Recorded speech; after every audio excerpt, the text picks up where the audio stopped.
कौन गरहनवा बाबा साझी बेरिया लागेला।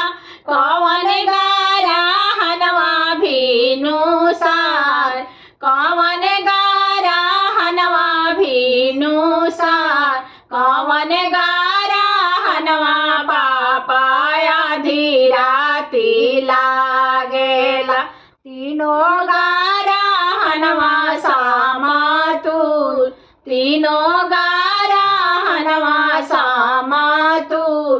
कौन गरहनवा पापा साझी बेरिया लागेला। कौन गरहनवा भीनु सार, कौन गरहनवा भीनु सार, कौन गरहनवा पापा आधी राती लागेला। तीनों गरहनवा सामातुर, तीनों गरहनवा सामातुर।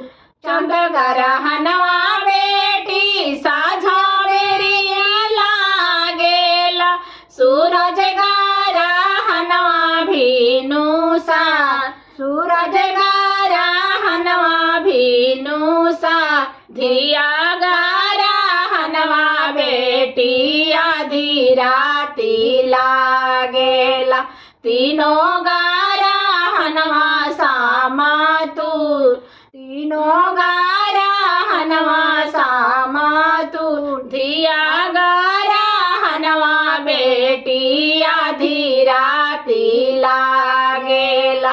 तीनों गरहनवा सामातुर, तीनों गरहनवा सामातुर। आमा नहाइली सूरज गोड़वा लागेली।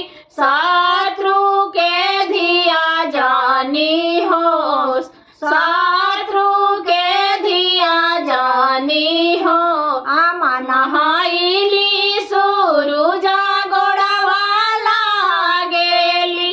शत्रु के धिया जानी हो, शत्रु के धिया जानी हो। दियावा के भइले झाझरा भइले कोखिया। दीना दीना होखिले आकेल, दीना दीना होखिले आकेल। दियावा के भइले झाझरा भइले कोखिया। दीना दीना रोखिले आकेल, दीना दीना होखिले आकेल। पापा नहाइले सूरज गोड़वा लागेल। शत्रु के धिया पाचा होस, शत्रु के धिया पाचा होस।